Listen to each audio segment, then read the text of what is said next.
I want to talk to you about my friend Charlie Crawford. He's a 10-time NFR qualifier. Charlie Crawford, time to just shake it out and win. Got it on him fast, set there up. We are. Here's a day nice money run. lead. You betcha 3-8. That's an absolute perfect run. Timing was perfect from the time the first swing is up. He's got the control. Charlie made it happen by being timed up with his horse with the steer, and being able to not just rope, but to pick that steer's head up without changing the momentum for the heeler at all.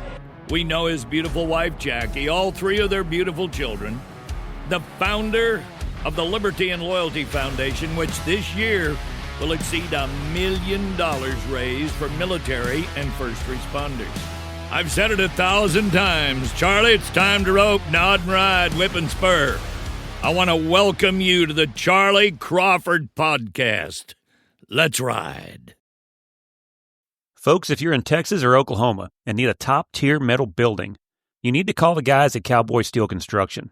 Founded by Trey Norris back in 2000, Cowboy Steel has grown into one of the premier metal building contractors in the region. Need an indoor arena or want to cover the one you've already got? These guys know how to get the job done right. Strong, reliable, and built to last. Whether it's for ranch, business, or personal use, Cowboy Steel Construction has you covered, literally. Check out their work on social media at Cowboy Steel Construction on their Facebook and Instagram page, or call Trey Norris at 903-348-4611, and you can email them at cowboysteel2k@gmail.com. Hey everyone, I'm really excited. We got Dustin Egusquiza here on the podcast. Dustin, thanks for coming on, man. Yes, sir. Thanks for having me. Been trying to get you on for a little bit, and I know how hard it is when you guys are out there rodeoing. It seems like when you're home, you don't really get a chance to really, like, you're gone so much. And so, like, being home, you're trying to rope, you're probably trying to get your places going. Because I was trying to get a lot of guys on the podcast when they came back from the summer, and it was impossible with the ropings going on and the rodeos and everyone just kind of getting home. You almost want to be home. It's gotten busy out there, hasn't it? Yeah. Yeah, we stay pretty busy, whether it's just doing stuff around the house or roping, riding 4 or 5 horses a day. And then before you know it, the days are short now. So yeah.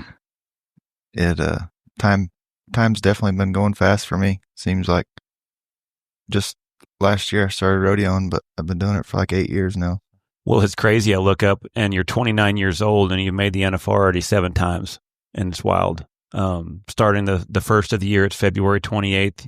You're back to number 1 in the world with 44,001 already. Sure. Having a heck of a year. Heck of a year. Yep. San Antonio came through for us again. That's one of my favorite rodeos down there.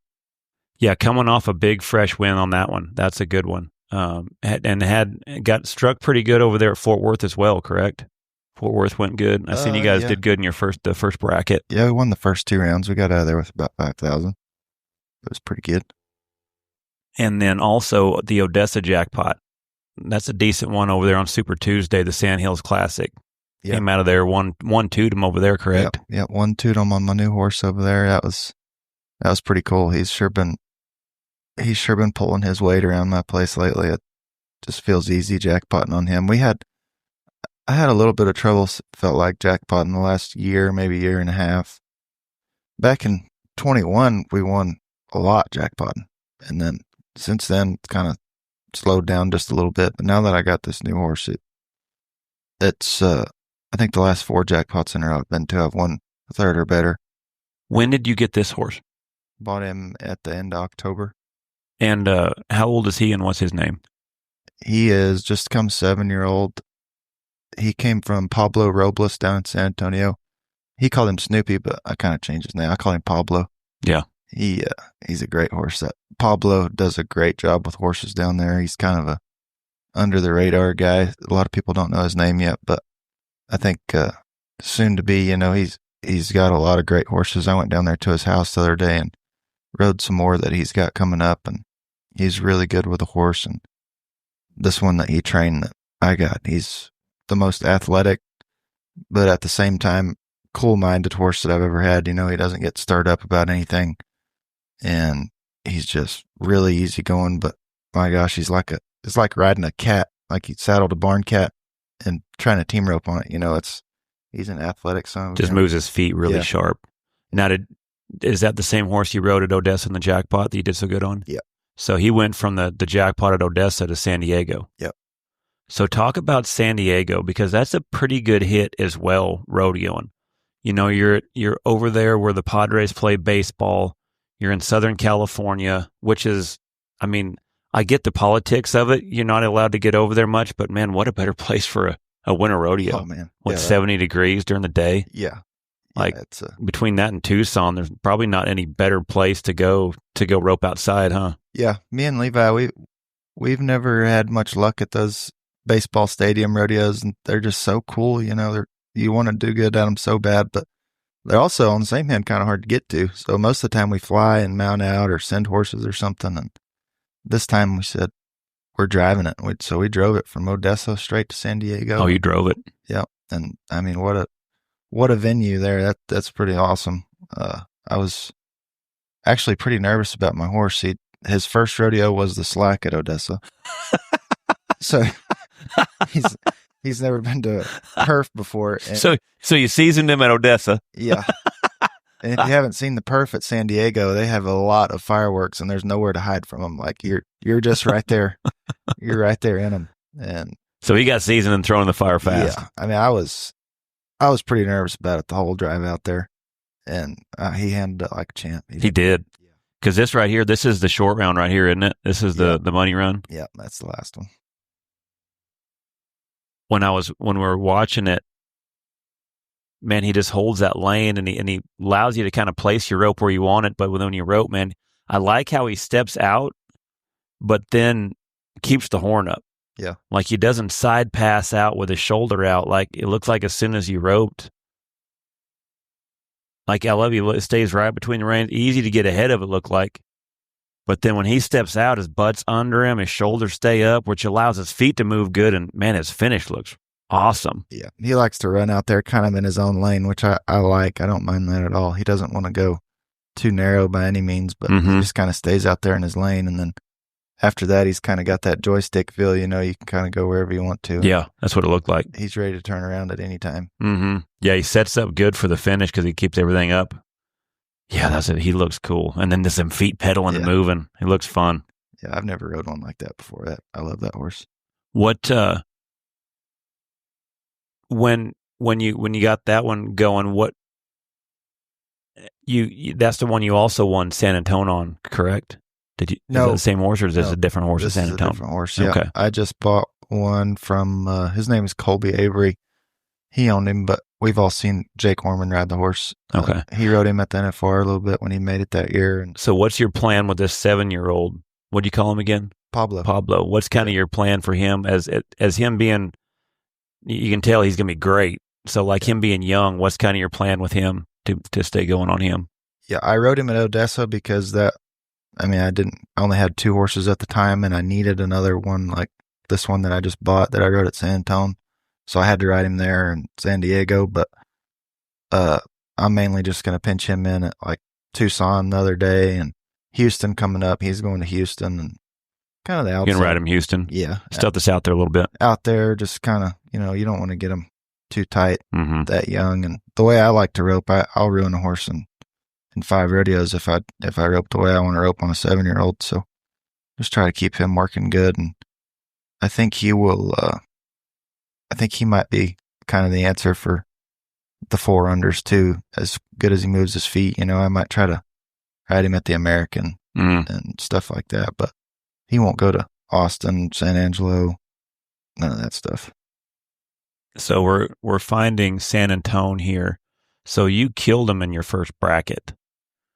Won the first round, second round, and the third round in your bracket at San Antonio. That's very, very difficult to do. Yeah. Now, what horse was this that you were riding? I just bought him from Colby Avery. Like I said, he come from Jake Orman. I actually tried the horse 2 years ago and liked him, but the money was kind of hard to get a hold of at the time, and I don't really know why I ended up deciding against it when he was 11, and now he's 13, and I pulled the trigger for the same price. So I don't really know why I said no at the time, but I went and got him, and I run 5 steers on him again about a week before San Antonio, and he's just so easy. when you back in the box, there's nothing weird going to happen. He's going to stand there flat-footed, and he's going to score. When you drop the reins, he's going to go. Yeah. And it's just about the easiest horse you can ever ride, and that's what I'm looking for rodeos like this, something that I don't have to think about doing a good job on riding. Well, it looked like out there in San Diego when you rope, the setup seems fairly friendly barrier-wise, but there's a lot of room.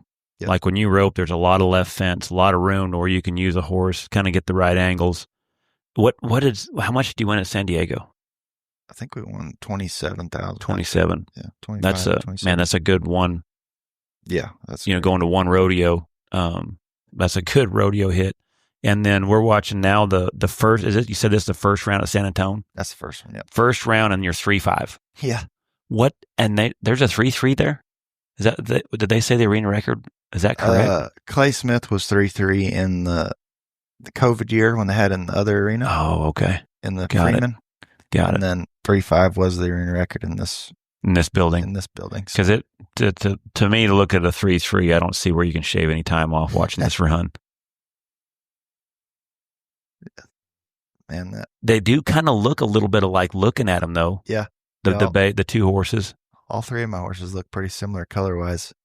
And what's this one's name? The guy from Mormon? Ranger. Yep. Yeah, you look good right there. And that's just, yeah. And this is on the Cowboy Channel. First round, tight. Gosh dang. I mean, you guys, when you talk about being able to throw 3 quills at the line and it goes on tight like a tiger, and then when Levi's able to get around and first hop and gets tight, like when you guys connect, there's just no way for it to not win first. Yeah. It is phenomenal what you guys can do together. That new horse he's got can really run. That's what I was going to ask. Another question is how important it is for a healer that's healing for you to have a fast horse, because it's really hard to outrun their head rope. Yeah. It's not like you can kind of get out there and wait for the header to come. Like they've got to get up there and try to be in position, but then also not shove them in front of you. Yeah. It's pretty tough balance, huh? Levi can catch 2 feet on anything, but that black, the last few rodeos or whatever, it seems like he's just out there waiting on them, and when they turn, they are healed. And it's been feeling pretty good. He just got him also right before San Diego, and those 2 horses have been doing really good for us so far. So when you're first out here at San Antonio, how far down were you when you? I think we were 7th. So you're 7th out. So you got to watch the start quite a bit. And what bracket was this? What bracket were you in? Like the third? I think, yeah. So you were able to watch like the first couple brackets on TV and kind of get a game plan, see kind of where everything's at. Is that how you kind of adjust like what horse you're going to use and kind of see how the setup works? How do you, like when you go there, have you been there enough to where you just kind of know what the lay is going to be, or do you study it quite a bit on the Cowboy Channel, like each set? Yeah, I pretty much know the start. I've been there and ran enough steers in there now, and I bought that horse specifically for these rodeos, for San Antonio, San Angelo, and stuff like that, just because I knew he would fit the bill.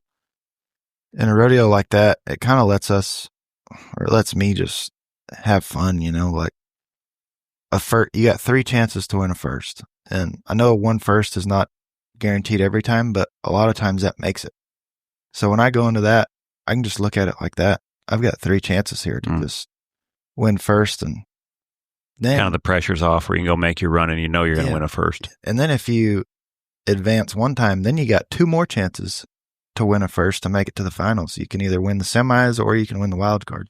Yeah. So that's just kind of the way I go into it, mindset wise, and it seemed to have worked good. The brackets have always went pretty good for me. One year I missed 2 out of 3, but we won the 1 round, so we made it back. And then I missed in the semis, but we won the wild card, and then we won the rodeo. That was 2 years ago. Yeah. So the rodeo just the way it's set up, off the money and the setup down there, it just kind of lets us have fun, I feel like. And it's not pressure every time you ride in the box, like having to do good, it feels like when you're there. So this is the short round here at San Antonio, and I couldn't find it on the Cowboy Channel on Facebook. I had to YouTube it. But this is on the little old white steer that, oh man, like to me, like I'm not a reacher, Definitely not a Dustin Egusquiza reacher, but when their head's up like that, that's nice, isn't it? Yeah. You can just go right through the horns, huh? Yeah, I knew he was going to have his head up in there and kind of coming into me, so I just really wanted to move him as good as I could. He was kind of big on the end of the rope. He was heavy back there, wasn't he? That was a good heel shot to get around him. And like what I mean by heavy is like when you rope him and step out, he's coming to you good, and it's tight. I'm telling you, like you pull your slack and the steer's turning. But when you go to pull him, it looked like he was trying to pull down the arena. Yeah. Like he didn't want to just hit the end of it. It didn't look like. He looked real strong. Yeah, he had done that every time. He just kind of big, piggy steer. They got him around the neck the time before that. He just wanting to fight his head and fight it the whole time, huh? Yeah. That was a good heel shot too, huh? Yeah, that's why Levi's so good. It doesn't have to be orthodox. He can just catch 2 feet.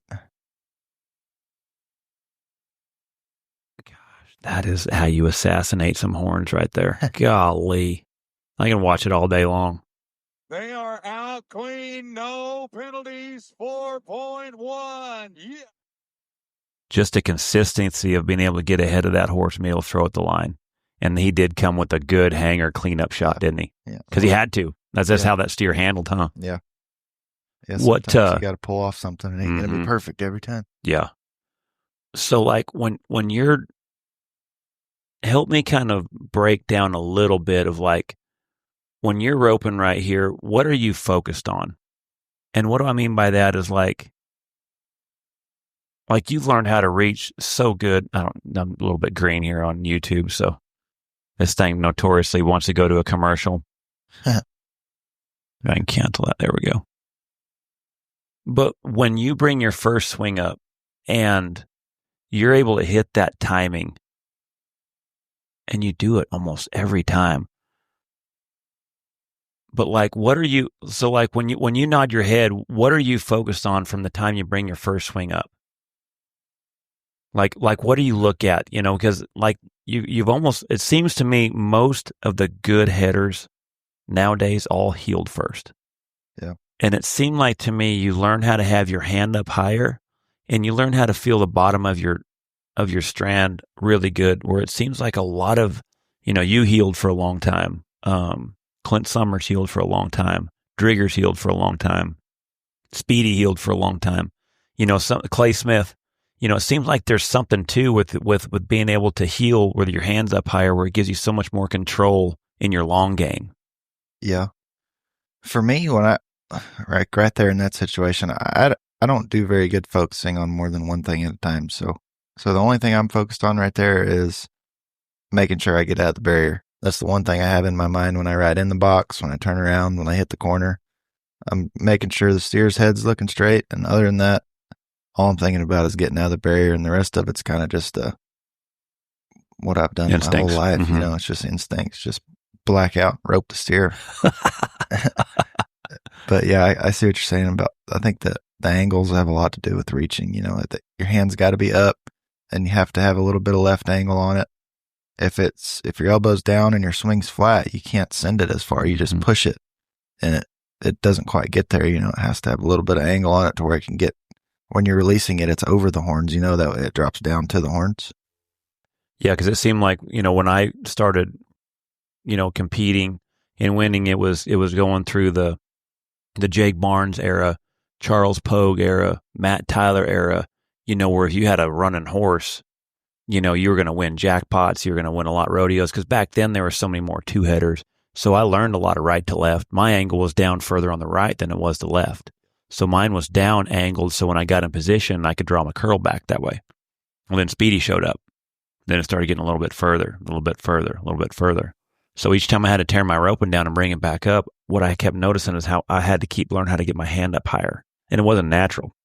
Probably I would say one of the reasons why my heeling's terrible too. It's hard, it seems like, to learn how to rope with your hand low, roping horns, and then now try to get your hand up and heel to change those angles. And it was hard for me a lot to learn now how to get my hand up higher, and then also to tighten it up where I could throw straight instead of where it like rotated, So that's one thing I see where you guys have got it down. It is so cool to watch. Yeah, throwing it straight is a big thing when you're reaching too. I think your rope can't be rotating in the air, Mm-hmm. Doesn't travel as good. It needs to be straight with angle on it over the horns. What do you see like when you're high team back at some of these ropings? Because when you connect on 4 runs, you're going to be high team. So I know there's situations where, especially in the past, where you might have had to be 11 to win it because you just ran off with it so much. If you think of, if you kick their butt by 1 second on each round, which I've seen you do before, then all of a sudden the short round shows up and you might just have to be dang near a leg to win it. Yeah. What do you do now? Have you learned now, like if you're going to run all the way in there, do you change your angles of your swing now where now it's not going to wave off? Because it seemed like for a long time when a guy runs in there, if you have your same angle, like you're trying to reach and you get all the way in there, then it sometimes wants to come all the way around the right horn or wave off. Or what have you changed now to where when you just have to go catch one, what have you learned how to do? What do you do now when you just have to go catch one, if that makes sense? Yeah. I mean, I've been through it. Exactly what you said, had to be 15 to win their opener or whatever and run right in the middle of them and miss. And that's why I struggled with jackpotting for so long. Just being able to drop my elbow down, because the opposite of how you grew up, I grew up with my elbow up here.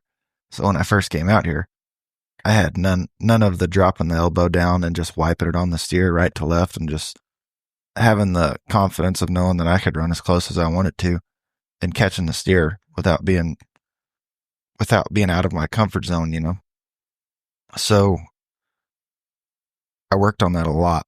Like, that's all I would do. And now it's got to where it's just second nature to me also. Like, I can drop it down there and wipe it on them. I'm not saying my half coil shot is the strongest out of anybody, but I know if I need to catch the steer, I can catch it. I can drop my elbow down and I can wipe it on them. And that has won me more money than you can imagine, just being able to learn how to do that in the situations that need it. You got to steer with small horns and you got to be 8. You can just run right in the middle of him and have the confidence that you're not going to pop it off. You're not going to have to take your comfort shot. That's a coil back. That's helped my jackpotting more than, I mean, the horsepower has helped my jackpotting, and those would be the 2 things that I could say that has really started winning me the money. Because I'll see it a lot on the weekends at clinics, and a lot of the young kids that are studying you guys on the Cowboy Channel, just watching you, and again, they got that swing off high and off to the left, but then they're running all the way in position, and they're the angles aren't out right. Or they're way more comfortable at 2 and 3 coils, but then when I run them all the way in position, then they can't catch. I'm like, look, I've seen this before. Like, your ability is going to be awesome. You're going to win a lot of rodeos, and you're going to be high call a lot. Now, can you make sure that when you're high team, now can you also make sure you can, make a layup? Yeah. More or less. Yeah, that cost me a couple years at least, jackpotting.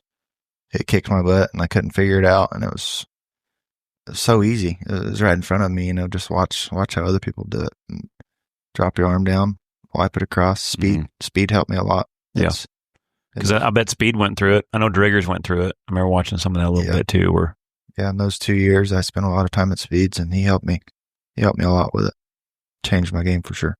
That's what I always say when because I can see when kids at the clinics, you can tell they're going to be reachers. They got the game, the angles look right, it's going to be good, but where I tell them, it's like, all right, that's great.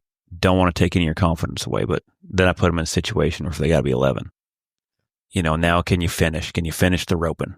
Because to me, in my opinion, is that you can utilize that 11-second run to free your horse up.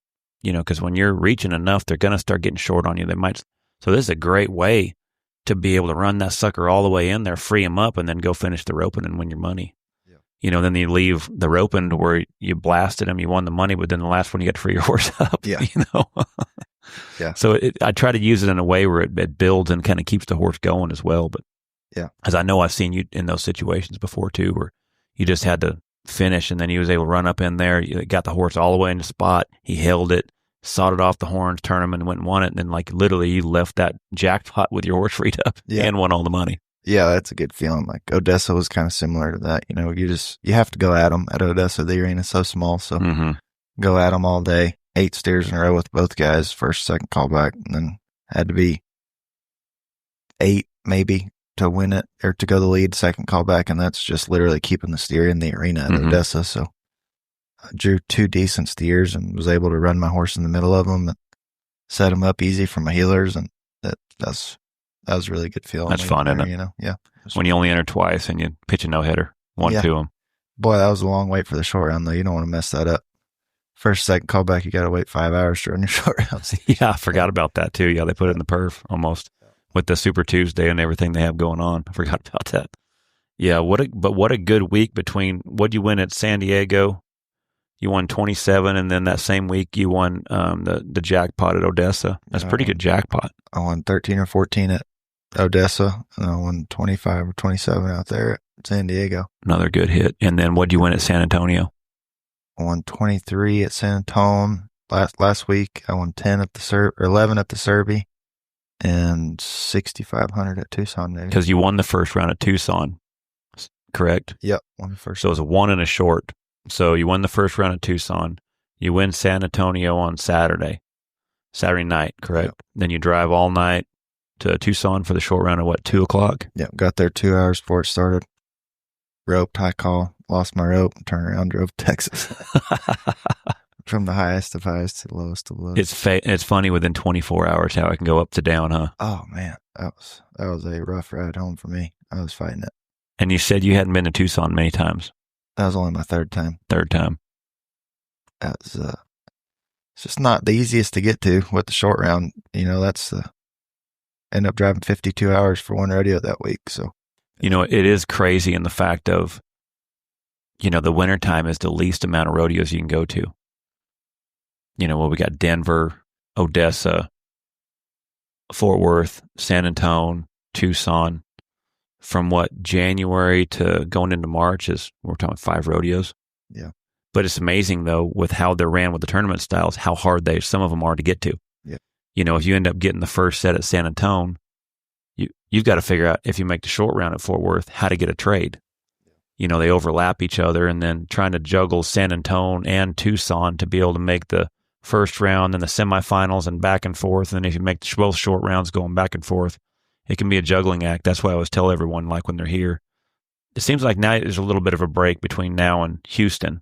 Yeah. A little bit if you're not in the timed events. But like it's even though you're home, you're still, it's a hustle to get to the next one, to get to the next one. And then, like I say, it's just 5 rodeos. You know, summertime, you do that in a week. Yeah, they definitely take a long time, and it's hard to schedule anything out a couple months in advance, you know, because you don't know when you're going to rope at these rodeos or how you're going to do or when you're going to have to go back, stuff like that. But it is my favorite time of year, you know. The weather's most of the time is pretty good. I tell you what, we've had a crazy warm winter down here in Texas. It's been awesome. Been outside a lot. But then finally, a freeze came last week. Finally, you know, we haven't hardly had it, maybe 2, maybe 3 freezes. So, yeah, I just had a little freeze right there at the end, and now we're back to 75, 80. Yeah, a couple bad weeks every now and then. But, I mean, the rodeos are huge, and they're close to the house. You just zip back and forth to them and pay a lot. Yeah. It's a really fun time of year for me. Get to be home. So as your year goes, it seems like your year goes one way, you know, just like already we're starting off the full year again. Odessa, just bang them. San Diego, bang them. Goes through to Fort Worth all the way to San Antonio, back in the lead of the world. What do you think changes? What do you feel changes from your regular season to the NFR? What do you think? Because I think a lot of it would have to do with angles, and you know, it seems like where your long game is so good when they're at a certain spot out there. What do you think changes between there and the NFR? Because like I remember when I was growing up, you watched a lot of your jackpotters, the NFR, struggle at the NFR, and your guys that get reached, they're the ones that, you know, they get their butt kicked at the jackpot, but then they kill you at the NFR. You know, and so where do you think some of it is at the NFR? What's the difference between, you think, there and then say San Antonio? Even though it's almost similar arena sizes, but what would you think changes? Is a lot of it the barrier, just the length? Yeah, and how much further it is away? I've just came to accept that it's a whole different style of roping than we do ever. You know, once a year. You got to be ready for that when you get there. But the barrier's so short and the steers are so strong that it just doesn't mesh well with the way I've been trying to do it. You know, I think I need a little bit more horse, and I'm not saying I'm going to run out in the arena and make it snappy, because that's just not how I'm comfortable. But you got to have something that shoots off the corner fast, like right at the bottom of your nod. You got to be rolling, and then they got to have really good footwork to be able to keep those big fresh steers hopping for your heeler. And you can't do it reaching because you're not going to handle them, and then you're going to be in the corner.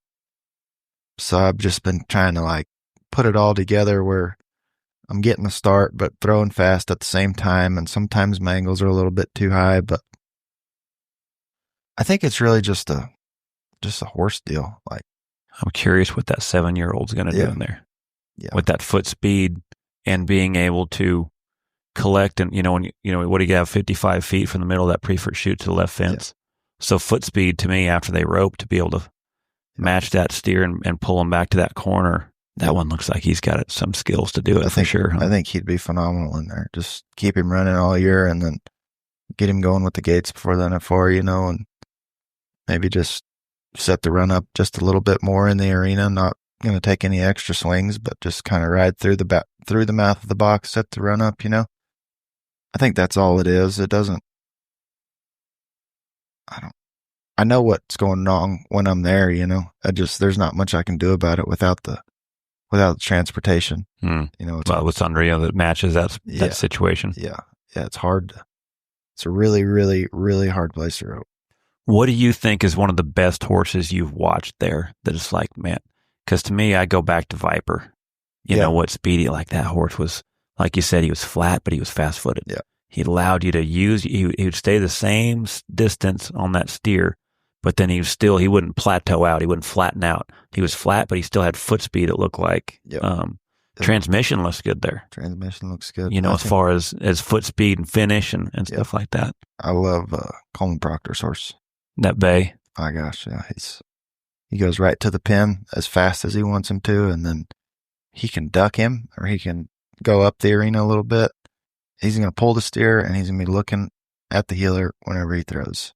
What do you feel like the angles are when you're leaving the back of the box to the front of the box there compared to, say, when they're out there a little further? Does that make sense? Because it seems like when not only when they're out there further, but when you also have a lot more left wall. Yeah.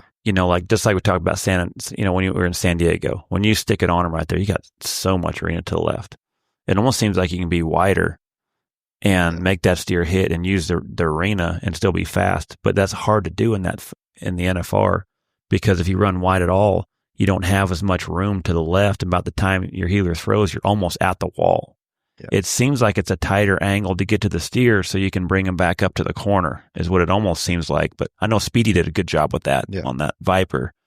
And it seems like if they're wide at all, I've seen some guys that would run wide and reach, but then they'd run out of room. It seems like angles from the back of the box to... Yeah, if you break towards the pin and get a decent start, it feels like the left wall never even comes into play. Yeah. But if you go down the left side of the box, it's crazy how much it feels like you're opening a stall, Yeah. There's nowhere to go. So it's kind of you got to get the start. You got to be going towards the pin to get them on a short rope. Your horse has got to have foot speed to pull the steer and face all at the same time. It's just it's not something like when I leave there, I'm wondering like, man, I can't believe I didn't win it, Like I know what's going wrong when I'm there, but it's just figuring out how to fix it the next year, I guess, When you hit the barrier, are you trying to throw at the line? Are you trying to throw past the line a little bit? And because to me, hardly did I ever really get a swing off where I was able to throw at the line very many times. And I wasn't great at it. My stats were about half because I would just keep track at home, I'd do 10 rounds all the time. And, when I was better at when I would ride and then I would feed at the line, then my next stride throw, because I was more of a gain guy. I could throw when the horns are coming to me better, where I could use forward momentum. Where you use your rope so much better, it seems like you're able to throw at the line.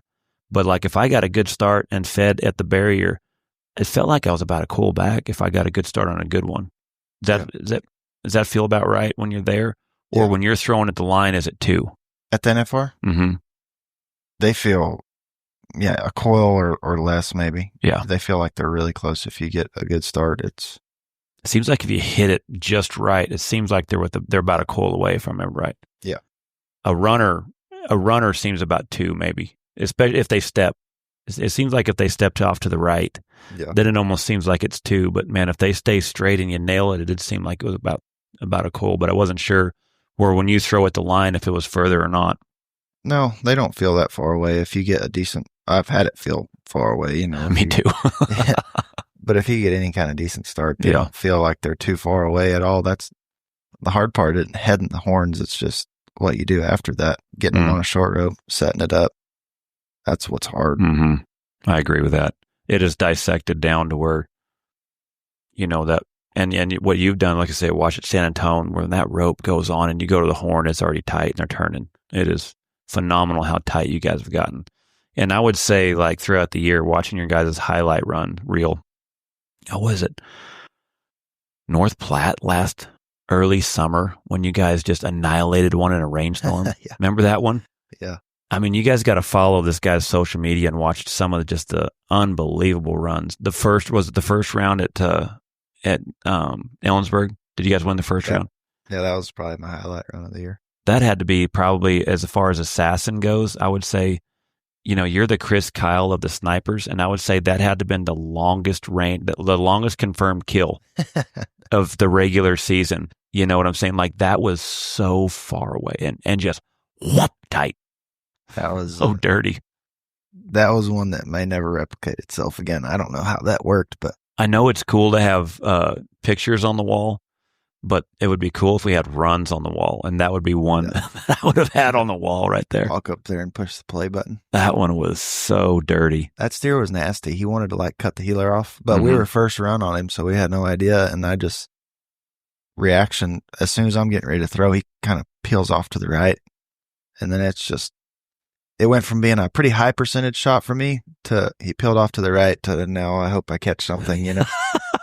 And it went on, and my God, Levi was right there and just nailed him. Yeah, but that steer was dirty every other time. He would, like, cut the healer off. Pretty dangerous. And in Ellensburg, for a lot of people who don't know too, there's a lot of right. Oh yeah, it's probably gotten as much right almost as Houston in a way. Yeah. They can go the wrong way on you in that arena pretty fast. Yeah, you don't want them going to the right. Well, I would say you and Levi are arguably probably the fastest team ever. You know, because you hit the line, fire it, it goes on tight, and his ability to get around him and find that first top a lot. Because when you guys connect, it's first. It is phenomenal to watch you guys rope. How did you guys team up? Because he's from the Dakotas. Is he from North or South Dakota? I couldn't remember. South Dakota. So South Dakota and you coming from Florida, how did that kind of pair up? My first year ever coming out here was the year I won the straight. So I had a little bit of money to rodeo, you know, and had the chance to come rope with Brad Culpepper. He wanted to go to California. Or maybe I talked him into going to California. That might sound a little better. And talked him into going to California. And we won good. That was my first time ever coming out here, you know. It wasn't terrible. Got my butt kicked at the jackpots. Won a little bit, like high call at Clovis, missed. One Lakeside maybe, but won like 10,000 in California. So I was pumped, you know. I might have broke even on the trip, but I was pumped. And on the way home, we looked for somewhere to stop in Stephenville, just kind of on the way, you know, maybe stay for a day. And somebody told me that Levi had a spot or somewhere I could plug my trailer in, and I didn't know who he was at the time, but they sent me his number. So I called him, and he told me I'd come over there and plug my trailer in, and about a year later, I was still there. I never went home. I stayed there. And so when you first came out here, when you stayed there, that's just where you stayed then? Yeah, I never went home. Never went home? Mm-mm. No, I stayed there, and we roped every day and got to be good friends. And now, where was it at here in Stephenville? Where does he live at? Off 3025. Okay. Instead of turning on 108 to come north up here to your place, you stay straight through the light, and then down there past Clinton's old place. Okay. On the right, that's where he used to live. Got it. So I lived there for like a year. So you was here right at when you first came out. You just stayed here in Stephenville. Mm-hmm. Because I always tell everyone this is where the assassins are at. You know, this is, if you want to see where it's at, this is where it's at. And it is hard, it seems like, to not be around this and still stay competitive. People do it, but like it seems like, man, when you're here, man, you're amongst all of them, and you get to see where you're at every weekend at a jackpot or, whatever rodeo is kind of somewhat close around here as well. For sure. I'd never seen anything like this in my life, and I knew I didn't want to do anything. I knew I wanted to stay, whenever I seen it. We roped every day, all day. That's all we did. Go eat dinner. If it was a Wednesday, we'd go to the slide. If it was a Saturday, we'd go to the slide. Maybe we might go to Northside on Friday, and just so many chances to go compete, and had a lot of fun doing it. So when you first left Florida, came out to California, that's a decent trip. Yeah. That's a decent trip. So then you just got halfway home and said, this is it. Yep. So you and Levi hung out together. So you guys were friends then for a long time before you roped. Yeah. Because that was quite a while ago. I can't say a long time. You're only 29, but. That was 2016, I guess. Yeah. So that year I roped with Brad in California. He went home. I stayed, and then I started rodeoing with Clint Summers. And I finished 2016 with Clint Summers. He was healing for me. So I stayed here until we left for the summer or whatever, and then I came back. And 2017, I started up on Corey Kuntz. And this year I met Mariah. And I moved up to Mineral Wells and been there ever since. So your basic rookie year was in 16, more or less, coming out here? Yes. Yeah, rookie year 16. I was 17th in the world. Won the rookie of the year, though. So you came from Florida. What was rodeoing like there, and how did you get started out there? Did your parents rope? Because you and your brother, Manny, both rope amazing. So did you guys come from a roping family? Yeah. Yeah, my grandpa used to rodeo, and my dad roped. He was a calf roper, and in his older age, he started just kind of team roping. When I was around, he was just a team roper, but he used to be a really good calf roper, and he kind of brought us into it. And my mom and dad, they kind of did everything in their power for me to do what I'm doing today. They just wanted me to rodeo, and I don't really know whether they knew that it was going to turn out to be this or not, or they just wanted me to be around the people that were involved in rodeo, because everybody's so good.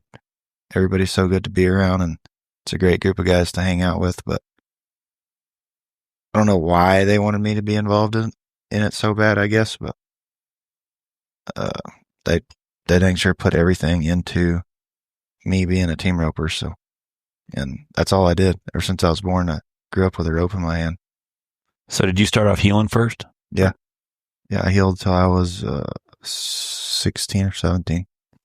And then did you and Manny share an arena? Did you guys rope quite a bit together? No, he was rodeoing. Okay. So I never hardly seen him a bunch, but he would come home for the holidays and stuff, and it was cool to be around him whenever I was growing up. Like, oh man, this guy's out there.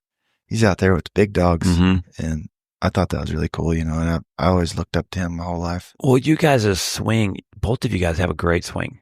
You guys have just amazing rope handling from where you can put that rope where you want it. And that's what's like fascinating too. And you think about the amount of guys that come out of Florida too, it's phenomenal. You guys, Clint Summers, probably one of the dirtiest head ropers. Gosh, dang, that dude can throw heat. The Torres brothers, and then, the guy that originated so much of it that changed the whole game was Speedy. So, Florida's got such a stronghold of when people come out of there, you better pay attention because they're notorious for kicking your butt. There's a lot of rodeos down there, really. I mean, they might not pay the most, and you might not rope the best steers and everything, but there really is a lot of rodeos that you can go to, and most of them are entered twice, and they're tough.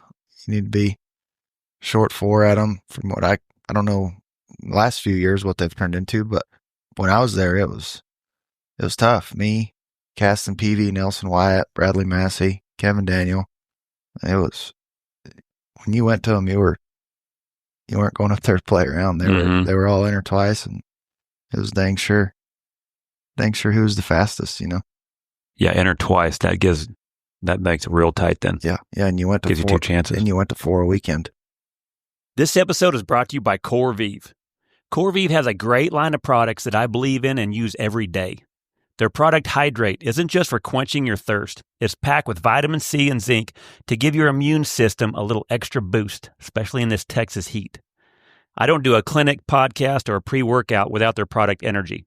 It keeps me locked in, it's convenient, effective, and it tastes great. Jackie and I drink it all the time. I drink it before I compete, and it's really good for those all-night drives. I don't have a post-workout without their protein. It's grass-fed, packed with collagen, peptides, amino acids, and has no chalky aftertaste. It's a great meal replacement or a way to rebuild after a hard workout. Core Renew covers all your gut health needs in just a single daily serving. New customers get 10% off their order by going to corevive.com/Crawford. See the podcast description for the link, or check the link in my bio on all my social media channels. Who did you study when you were growing up? Like, who was your guy that you watched? Because I was always fascinated to kind of see what made you want to create this style that you have. I can't say that I watch just any one person, but like all time hero had to be like Speed Williams or something, just growing up watching him winning 8 gold buckles. That'd probably never be done again. That'll never be beaten, but it's hard enough sometimes just to make the NFR 8 times. Yeah. And just to stay on top for 8. That was phenomenal what he did. I think I take a little bit.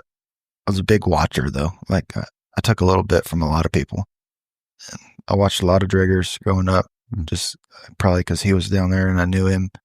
And I was watching him on TV as I was 17, 18 years old, Because he was a little bit older than you? Yeah, I mean, I don't really know, 3 or 4 years probably, but I was getting to watch him on TV when I was still in Florida. And, first year he made it with Brad or something. I can't remember what year that was. 2012 maybe, 13.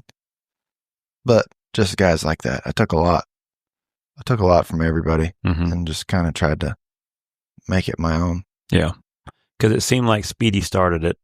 And then it seemed like Clay he was kind of a mix of Speedy and Jake Barnes. Like I always kind of thought he could reach, but he could still ride. He kind of had that mixed. And then when Drigger showed up, then it seemed like you seen a lot more guys with their hand up higher. He was taking Speedy on steroids almost in a way, like what he could do. And then you showing up and it looked very similar. When you two connected, it was going to be very hard to hang with you. And just the range you guys had was amazing to me. And then did you start off with Brad Culpepper kind of getting started a little bit down there? A lot of guys did. Yeah. He seems like he's one of the leaders down there with being able to help a lot of guys because there's a lot of knowledge underneath that hat when you're jumping the rig with him, roping with the guys that he got to rope with back in the day. I was heeling at amateur rodeos and stuff down there, and I would mess around a little bit heading at the house, not much, just if we had an outside horse or something, I would head on it, but nothing serious. And then I ended up heading for a buddy of mine, Zach Richardson, a rodeo not too far from the house for whatever reason, I can't remember. And we won it. First rodeo I ever went to heading, won it. And that was it. I threw the heel ropes away. And I think the rest of that year I headed for either Zach or Kyle Lawrence or Brad Culpepper, or just kind of a mix. Whoever was going to what rodeo, because I was going to every one of them, felt like.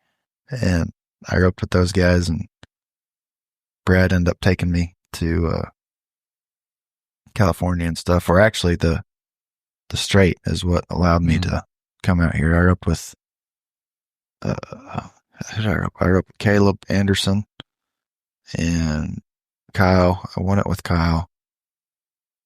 I think my third one was Brad that year, but we didn't make the top 50.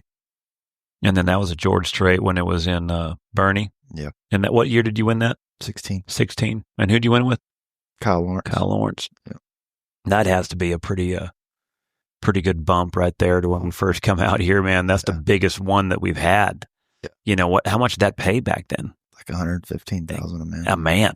Like that still hasn't been touched as far as I know on jackpots. Truck, trailer. And the truck and trailer. Now you got transportation. Yeah. You got money in your pocket and transportation. It's the best. It was at the time. It's been our best one ever. Yeah, it's unbelievable.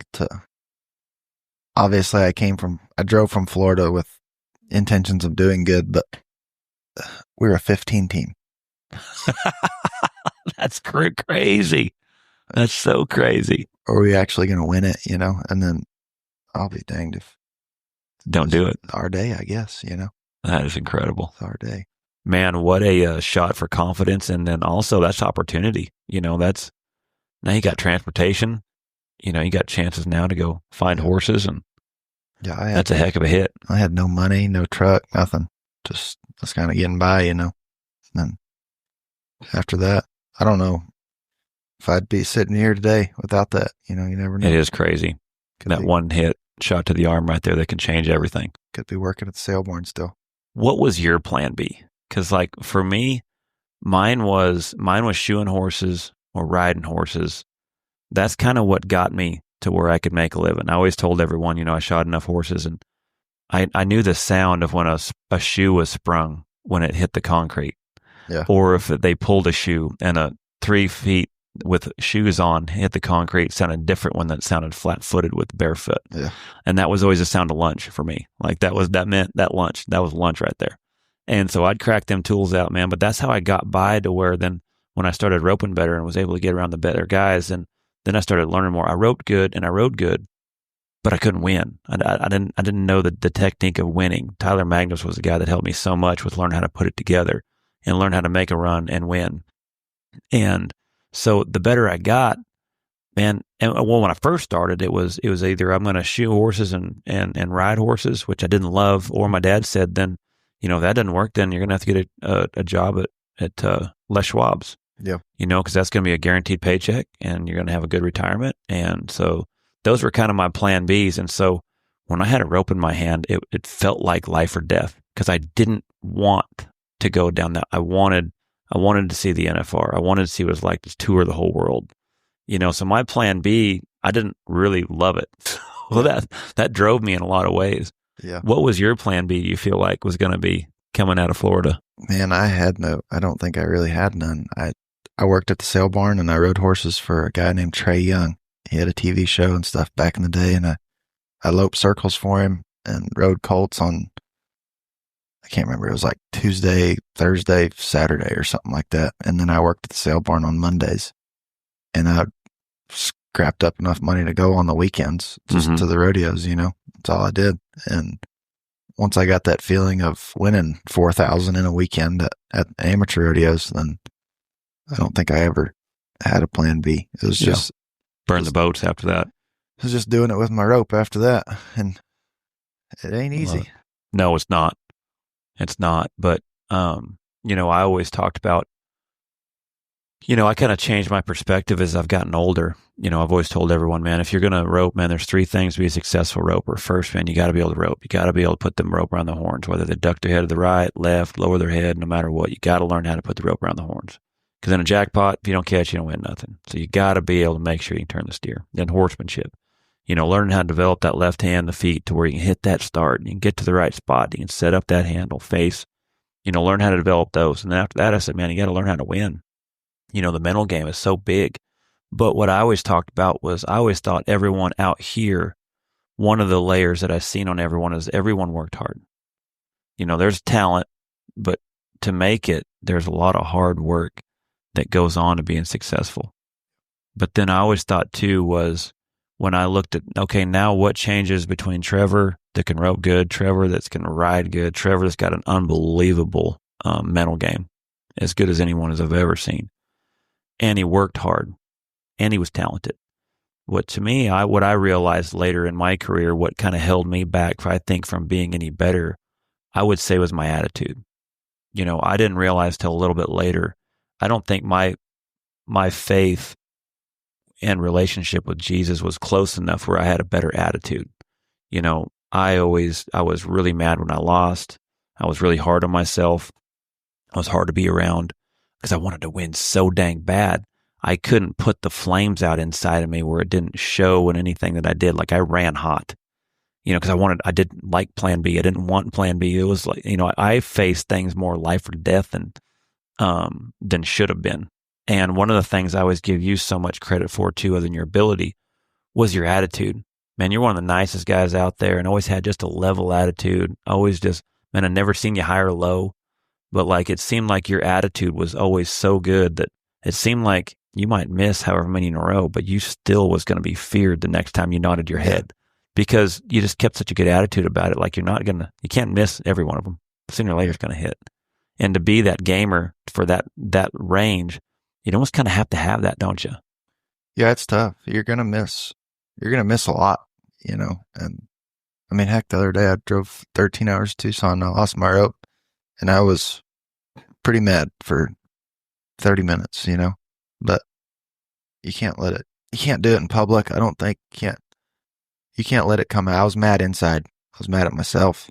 I was mad that I was in Arizona. I was 13 hours from now still, but I didn't let it. I feel like I do a good job of not letting it come out and then getting over it in a respectable amount of time, 30 minutes. I'm fine. That's pretty good. Yeah. Especially when it's a big mess up like that. But Martin Lucero had a good saying on that. He said, man, you want to be like a duck. He said, you might be paddling like a son of a gun under the water. But he said, man, above the surface, you just want to look calm and ready. And it was a good one. He said, man, internally, you might just be stirring. But he's like, man, when you're above water, man, just to stay the course. Just keep level. You've always done a good job with that. Thank you. Yeah, those are tough ones when you come out of Tucson. Because, man, what a cooler thing to be able to knock two of them out of the winter right there, back to back. Because you kind of did it at Odessa, the jackpot. Then you had a chance right there at San Antonio, got it, and then now again at Tucson. And can't win them all, though. But those are hard to get over, though, ain't they? Tucson's just not my people don't expect me to go win Tucson, Sometimes I don't expect myself to go win Tucson. That's not what the box is like 23 feet long. Long. I've never seen that. I mean, still to this day, I've entered Tucson 3 times. Where else has a long box like that? I mean, maybe Houston, I haven't seen that in my life, so I'm not good at that, I feel like. But that would have been cool to win it, just to kind of get the confidence in that area. But I was close, I mean, I think it's mainly the horse that I have now.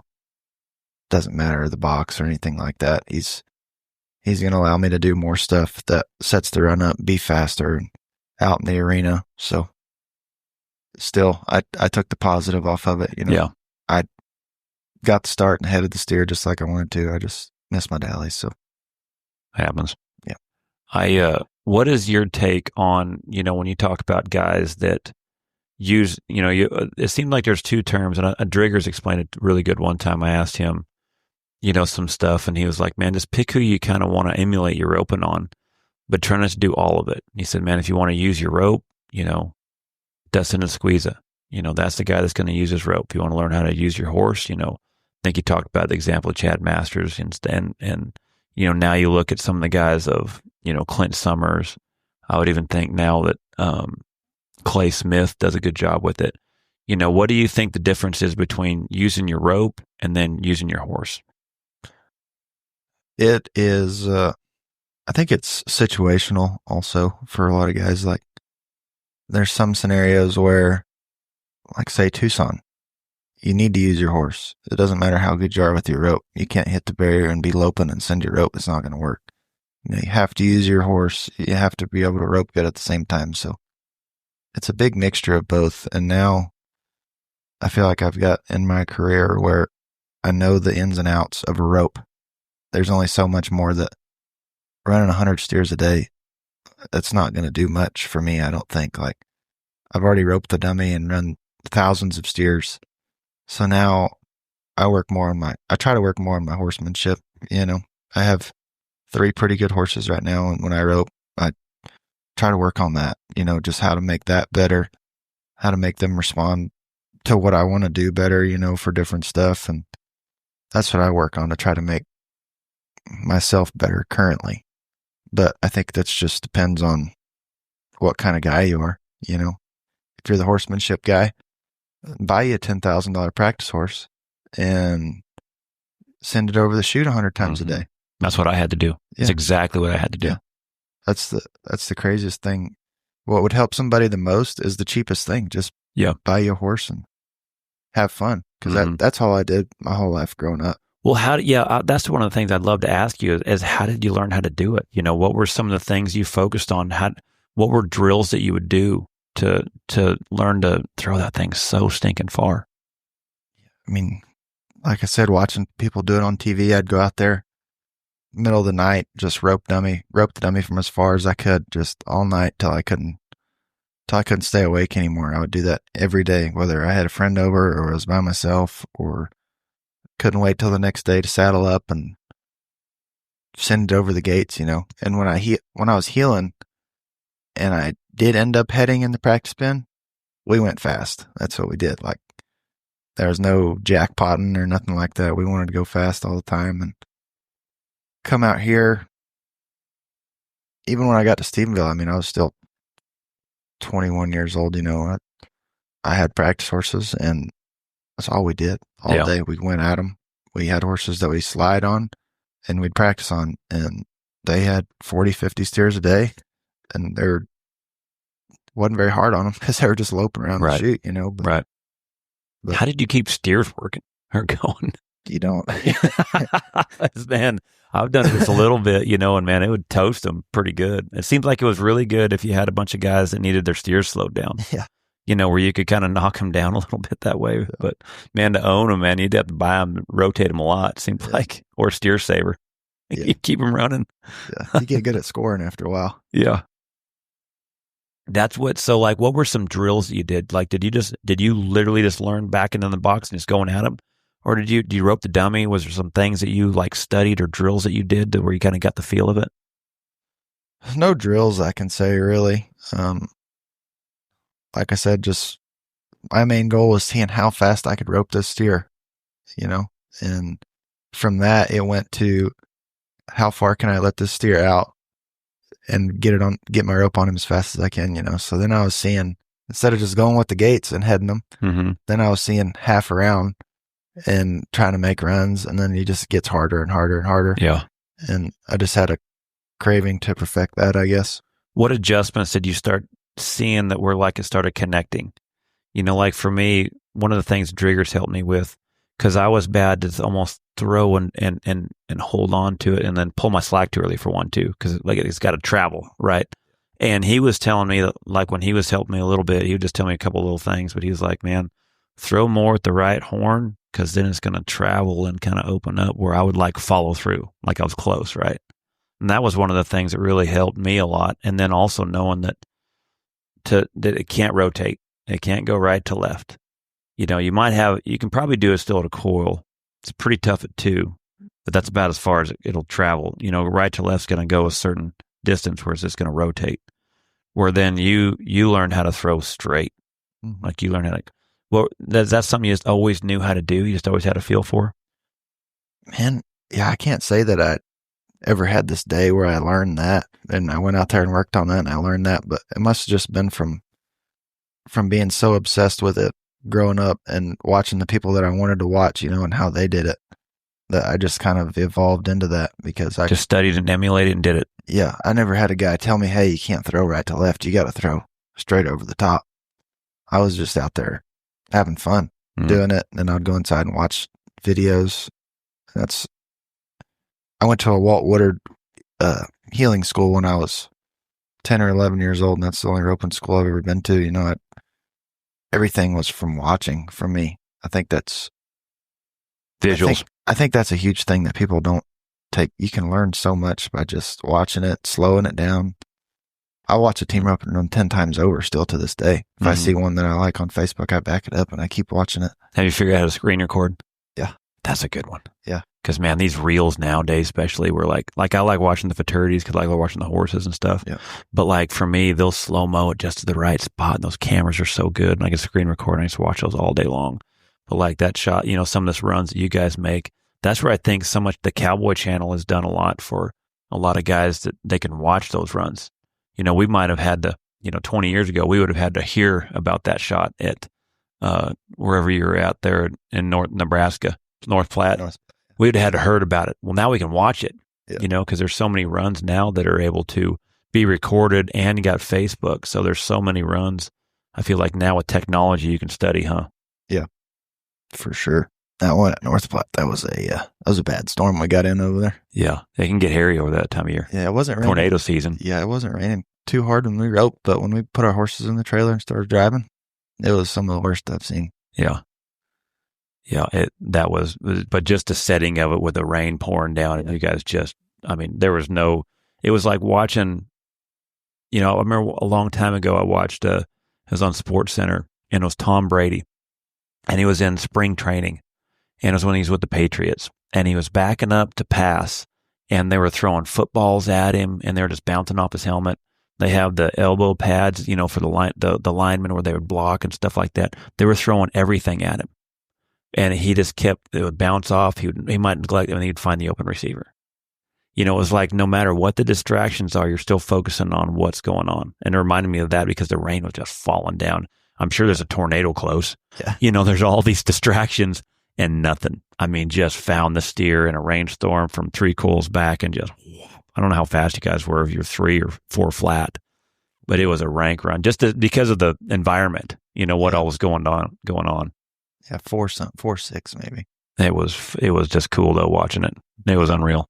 That was pretty fun. That was our first run of we left the house and to where we stopped at. It's pretty cool to get the season started like that. So when you're reaching that far, what lay of rope do you try to use? I use medium soft. Medium soft. Yeah. It feels like a guy needs a little bit stiffer with distance. Does that sound about right? Yeah, it stays open better, I think, and it's easier to. Doesn't rotate as much, I think you can throw it straight better, and it stays kind of stuck in its position. So I've always used a stiff rope, and a soft one just kind of feels weird to me. Now, the jackpot, and I will use a soft every now and then. Just soften it up a little bit where it'll kind of easier to roll swing, around the horns. And a lot of times you're roping right to left. Mm-hmm. So I think it needs to be a little bit softer if you're roping right to left. What is JoJo? What lay of rope does he use? Because if I remember right, he uses a soft, pretty soft rope to reach with. Like a really soft one, I think. To me, that is amazing, like how well his hand could get that rope opened up around big bones too. Yeah. With a soft rope. That dude was phenomenal. Yeah, he snaps it on him. He snaps it on him. He was fun to study. Yeah. Well, let's take a small break. All right. So you talked about when you first came out, it sounded like you had some experience when you talk about Brad Culpepper, roping with him, coming out here a little bit. Then he was able to get to rope behind Corey Kuntz, or in front of Corey Kuntz, and rope with him. And that's who you made it with for the first time? Yeah. So how well do you think that kind of helped mold you between having 2 of those guys kind of getting out there and seeing everything? Man, that was huge. As a young header. Yeah, which I don't know what it would be like to get out there and rodeo with a kid your age, but I don't think it would be as good as having. Let's pull that up just a little bit more there. There you go. I don't think it would be as good as doing it the way I did, having Brad and Corey there to just. You don't have to worry about the entering. I'm going to enter you at all the right places. We're not going to enter anywhere stupid, because a lot of guys kill themselves rodeoing, but they knew their way around it good enough to be good at entering and get you in the right spots, and then to let you know what to expect. Just like they've been there so many times already that, hey, this is what St. Paul's going to look like. It's going to feel like this kind of. And that was huge for me to have those guys give me the expectations, I guess, like before I got there. Yeah, because you think of the 4th of July, just the difference between St. Paul, Prescott, and Livingston. Yeah. Not only they're not even we're close, but the setup. Yeah. You go to Livingston, what is it, a 15-foot box? Yeah. Like they are right there. Yeah. But you have to score. So if your horse leaks at all, you're done. Yeah. So they got to score, and they're going to be right there. But just the scoring there seems to be the hardest. Then you got trees at St. Paul with a big old wide open arena. Then at Prescott, you're coming from the right-hand side of the box. You're coming from the hillside. Yeah. And it was pre-Cowboy Channel, I think, too, wasn't it? So you're not really able to see a lot, huh? Yeah. So it was cool to whether Corey showed me videos, of past years or something like that. And that helped me a lot that year. And I loved roping with Corey. He was. Now, how old are you when you started roping with Corey in 17? 17, I would have been 22. 22. That was the first time I made it. So yeah, and you talk about been there, done that. Yeah. And he was in the side of his career where I thought he did a really good job of, because he was the fast guy for a long time. Yeah. Then I thought when you guys roped together, I thought that really matched where he was at, where he was able to be in a right spot and finish. Like you guys had a good run. And I remember I was always able to have a lot of the guys that were older than me kind of help me out. I had Shane Crosby when I was growing up there the Northwest or the amateur rodeos showing me where everything was at, kind of like what you're talking about. Then I was able to get in with Mike Beers and then Buck Campbell and, guys that had already kind of been there a little bit. And then, when I made it for the first time, it was kind of wild. Me and Richard Durham had never made the NFR. And so we're both asking each other. And then so when we're getting around, Tyler or whoever, we're trying to figure out, it was wild because we're both trying to figure out where do we got to be, what happens, what to expect. And then the next year I got to rope with Al Bach, and it's just kind of the relief of, like you say, to have that leader in the rig that has seen so many different scenarios where you're able to think about it in a way where winners think about it instead of trying to both figure it out. Yeah. That had to, because you guys roped how many years together? Is it a couple? Couple, three? I couldn't remember. I think just 17 and 18. 17 and 18. Yeah. And you guys lit them up. You guys made a lot of really good runs together. I remember Ogden. I remember I had you guys on my favorite list because when I would video runs, I would have Sneak. He was driving or helping us out quite a bit, and he would have some of your runs on there, and I would highlight those, because those how good you could reach and the angles you had after you roped. Ogden, man, you guys lit them up over there. That was some. I remember some of the runs you guys had together were awesome. Yeah, we I think we were 13th. Came into finals 13th the first year, and had a decent NFR. We won over 100,000, just a little over 100. And then the second year we had a great regular season. I can't remember if we came in second or third. Then we had a bad NFR. I think we only won 30 grand. And then you started roping with Travis Graves. Is that right? Jake Long in 2019. 19. Yeah. Then TG in 20, if I remember right. I didn't make it. Jake, I was 16th that year. And then with Jake, that had to be tough because both of you guys drew fast. Yeah, I don't know what. Was there something there where, because I remember Speedy would always tell me, man, when he roped with Dennis Gates, they both drew fast, so it was tough. Where guys, would kind of go set them up, would tee off the guys that get able to throw fast. Well, then the guys that would head fast, where the guys could get around it on the heel side and clean up. And sometimes he said, sometimes that don't mesh. Yeah, it just didn't mesh that year good for us, which my horses weren't great. I didn't do a great job heading, but I don't, just going into the partnership, you would have thought it would have been really good, but we just had a little bit of heck for some reason. And Rodeo's like that also. Mm-hmm. We still rope third partners to this day, and when we rope at the jackpots, it feels good. So yeah, we have good timing together. It just didn't go very good that year. Because now it seems like you and Levi have figured out now how to both be fast. Yeah. Where it's not, the way things they were talking about earlier, where somebody has to be the conservative and someone has to be the risk taker. It seems like it's past that now. A risk taker and a guy throwing third hop's not going to win anymore either. Yeah. So now there's risk takers on both sides, and it seems like you guys have figured out really good on how to be extremely dirty fast.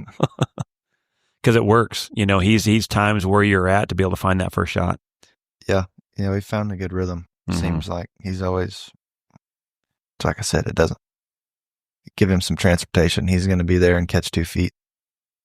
Whether it's on the first hop or the second hop, he's catching 2 feet. So, how much do you think your guys' team has helped in the fact that you guys were friends and that you've roped so long together? You both kind of know what you guys are thinking.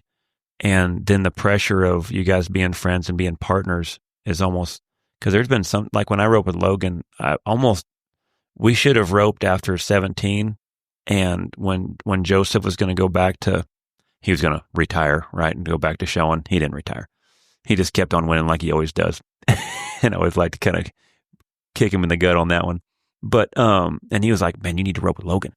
I'm like, man, I know, but we're friends. Like I struggle kind of roping with friends because it can be hard out there, you know, being team ropers and friends, you know, sometimes it seems like it can ruin relationships. And him and I were good buds, and I was very hesitant on it. Well, then when I got to rope with Patrick Smith in 19, and I roped probably as bad as I've ever roped before in my entire life in 19. And when we split, we were better friends after we roped than when we started roping. And we were good buds because him and Trevor I always looked up to a lot. And when I got done roping with him, we were better friends at the end, even though I couldn't rope for my ability at all. And I was like, that showed me that it seemed like, okay, a guy can separate that. And so then when Logan and I roped, we were buds, and I know how hard he was trying. He knew how hard I was trying. Neither one of us were really worried about the other person. So it was when we roped, it was actually my last year that I competed in 20. It was actually pretty relaxing. You know, it was kind of, we were buds. We were able to laugh. We didn't take it too seriously, but we both took what we did seriously, but we didn't take the losing seriously. I guess that made sense. And there's a lot to that, it seemed like, and it seems like you guys have that. Yeah, we put the exact same amount into it. You know, we run the same amount of steers together because we rope together every day. He lives right south of town, and he comes to the house, and we rope every day. We got steers on partners, and we split the hay.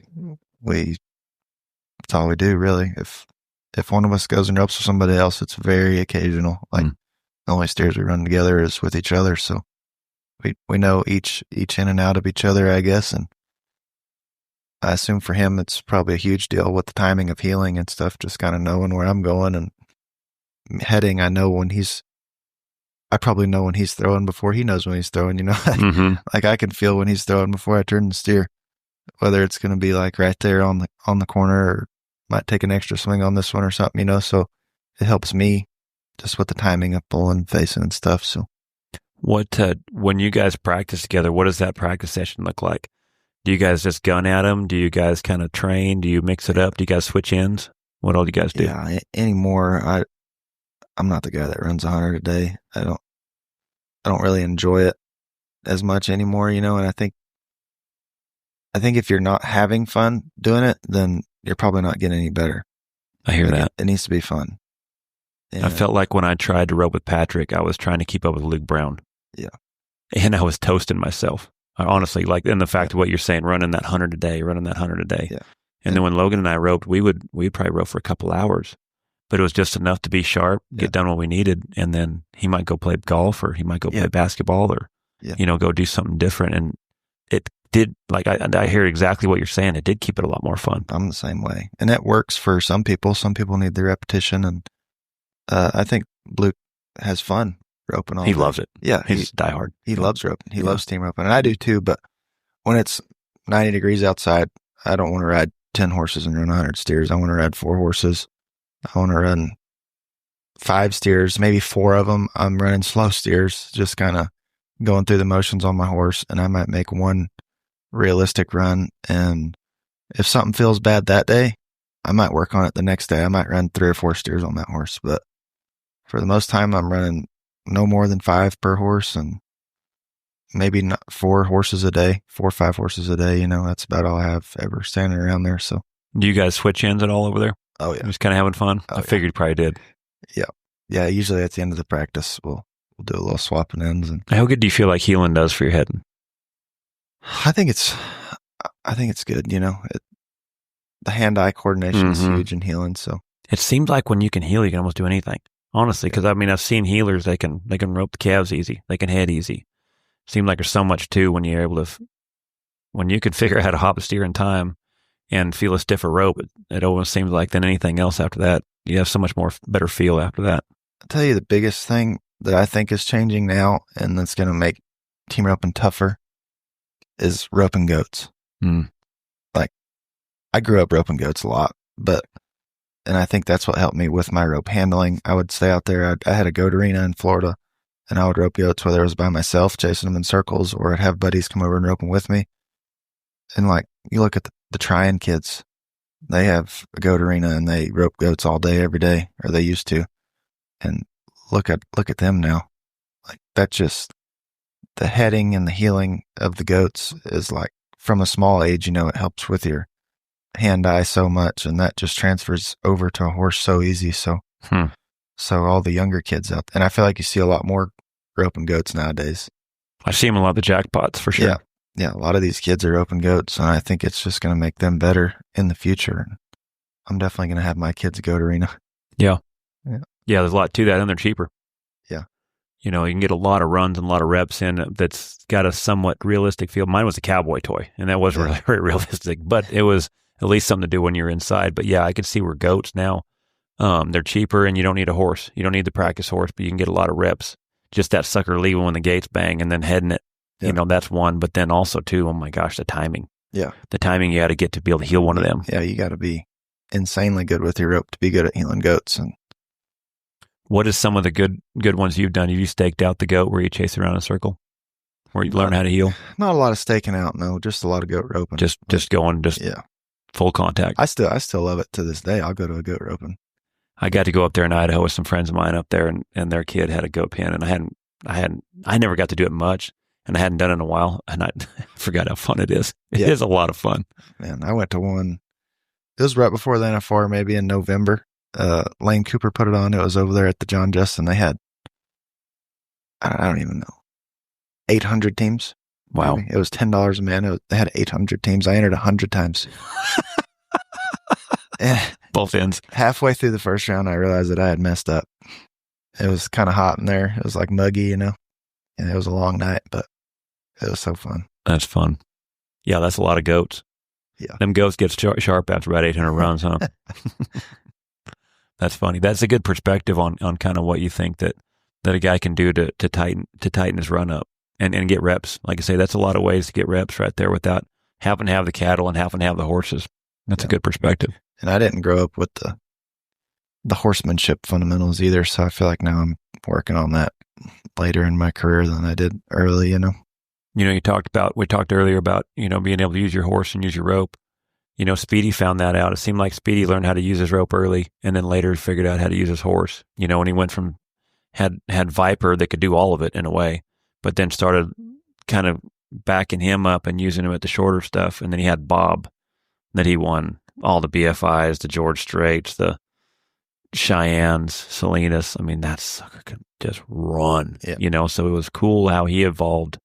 And then same thing with Driggers. Driggers so good with that rope. And then, man, he's really studied the horsemanship. Yeah. Got in the futurities now too. And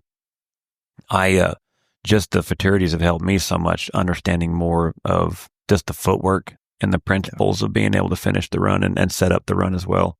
It just seemed like you're just nonstop learning. So I remember once I kind of got the horsemanship figured out, then I had to start figuring out the rope. I kind of went out the other way. I used the horse from one of the jackpots because the jackpots paid more than the rodeos. So I wanted to make sure that I could win at the big jackpots where then I could kind of get my rope, get my career going and, buy a rig and buy more horses. And then man, I just got so fast and I had to learn how to do what you guys do naturally. Yeah. It's always fun to watch how guys, go at it different ways, but then you all come out the same at the end. Yeah. I've definitely been studying more on the horsemanship as of late. Maybe that new horse I got, he's kind of opened my eyes as to what a horse can actually do to help you, so I've been trying to emulate that on my other ones, trying to get it to feel more like that. But I've never been the best at riding a horse, like as far as getting them feely and how you want one to do it. I've never been the best at making them do that. So yeah, the futurities have helped me better with that. I knew angles. I knew kind of where the horse needed to go. I knew how to kind of straighten, do some certain things where I could get the angles right. But man, those guys know the feet, and it's impressive where they can make that horse do a lot of what that 7-year-old that you're talking about can do, where they just put them feet in them, and like that's where I've been studying that stuff myself. And I could ride them to a spot and get by them. It seemed like pretty good, but where it's going now is taken to a whole new level. And that stuff I think is going to help a lot, in my opinion, I think, with rodeoing and with guys coming up, because I think the horsemanship is getting better. People are understanding it better and learning the importance of it, even if you're reaching, still being able to have something that's going to, foot speed is going to probably shave however much time off. A lot of you guys are throwing the same spot now. Which one is going to be able to finish a little bit faster? Yeah. That horse at T-Wade's, I thought, does a good job. Oh, Spur. Yeah.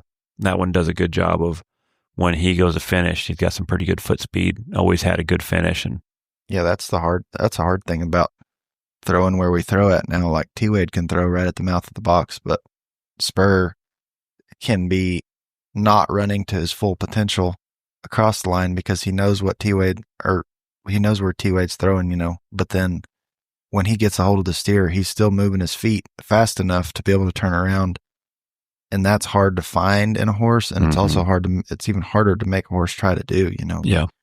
Like if you're throwing at the line, after a while, your horse gets rodeo smart. He's not going to run at San Antonio when you back him in there and he's 15 years old, but Spur is older and he still moves his feet great. It's able to finish. So that's one of the hardest things about going fast. Yeah, I'd agree with that.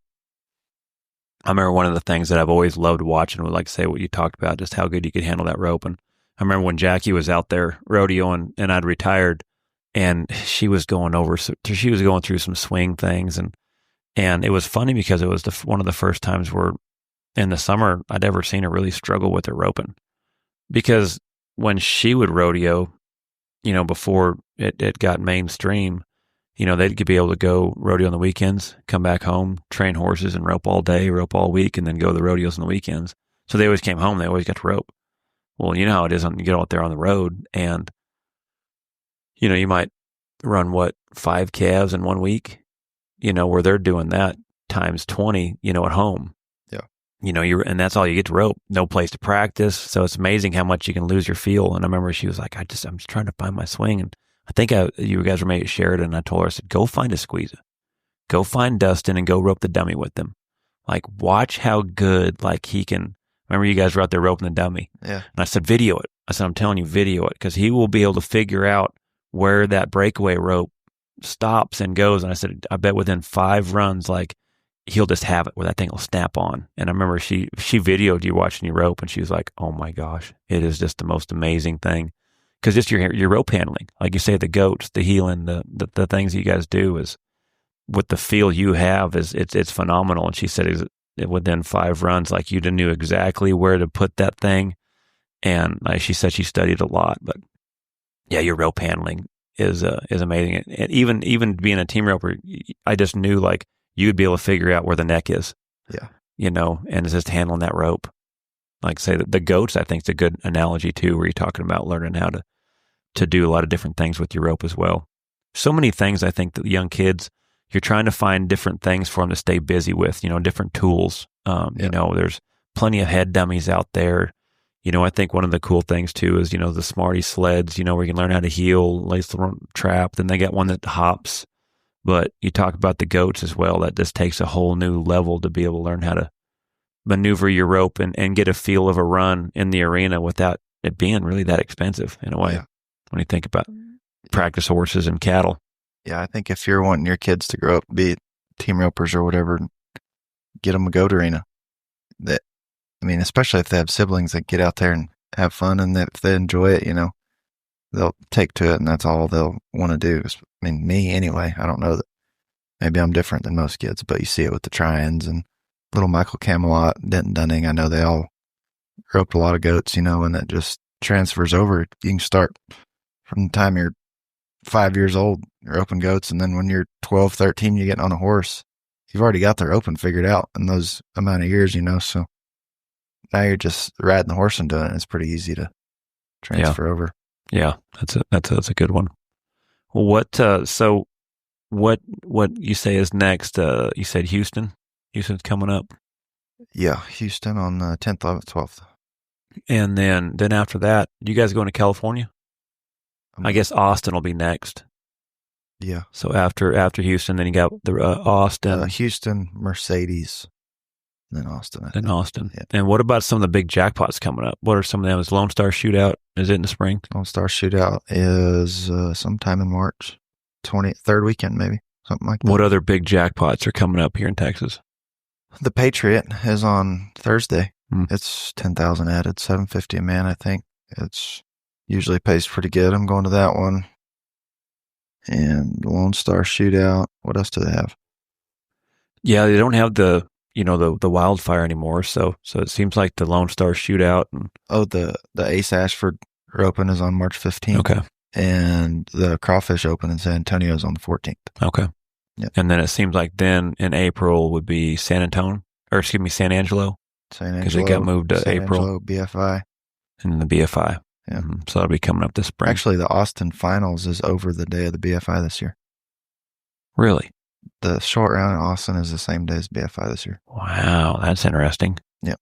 That's impossible to make. Charter. So you can make it then? Okay.